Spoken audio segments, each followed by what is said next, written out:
ওই একটি রাত্রির দাম, মান, মর্যাদা, ভ্যালু আমি আল্লাহ করেছি 1000 মাসের চেয়েও বেশি। লাইলাতুল কদর, এই কদরের রাত্রি, একটি রাত্রির দাম আমি আল্লাহ আমার কাছে 1000 মাসের চেয়েও বেশি। 1000 মাসকে যদি বছর দিয়ে কনভার্ট করি, বছর দিয়ে গণনা করি, তো 1000 মাস সমান সমান হয় 83 বছর 4 মাস। আল্লাহু আকবার বলি। আল্লাহর কোন গোলাম যদি লাইলাতুল কদর জিন্দেগিতে 12টি পেয়ে যায়, 12টি পেয়ে যায়,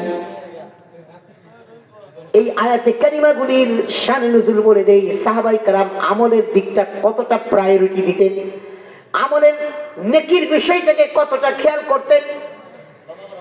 আমরা দুনিয়ার বিষয়গুলোকে যতটা খেয়াল না করি, তার চেয়ে কোটি কোটি গুণ বেশি তারা আমলকে গুরুত্ব দিতেন, আমলের বিষয়গুলোকে খেয়াল করতেন। রাসূল আরবি সাল্লাল্লাহু আলাইহি ওয়াসাল্লামের কথা বললেন,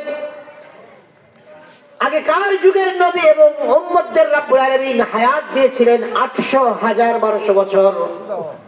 রাসূল আরবি সাল্লাল্লাহু আলাইহি ওয়াসাল্লাম আলোচনা করলেন, আলোচনা শেষ হলো, সাহাবায়ে কেরাম উঠলেন, মসজিদে নববীর এক কর্নারে গিয়ে বসে তারা মন মরা হয়ে বসে আছে, মাথাগুলো নিচু করে মন মরা হয়ে বসে আছে।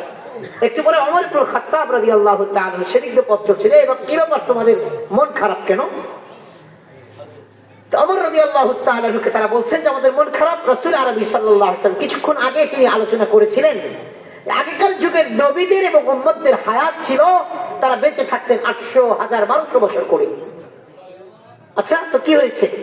তো আমরা চিন্তা করলাম যে তারা 1000, 800, 1000, 1200 বছরের নেকি নিয়ে আল্লাহর কাছে উঠবে, আর আমাদের হায়াতে জিন্দেগি রাসূলুল্লাহ সাল্লাল্লাহু আলাইহি ওয়াসাল্লাম বলেছেন যে 60 থেকে 70 বছর আমার উম্মতের হায়াত হবে, এর মাঝামাঝি বাঁচবে 60 থেকে 70 বছর।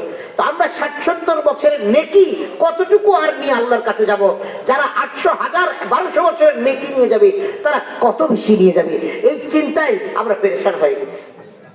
আল্লাহু আকবার, একটু বলবেন আল্লাহু আকবার।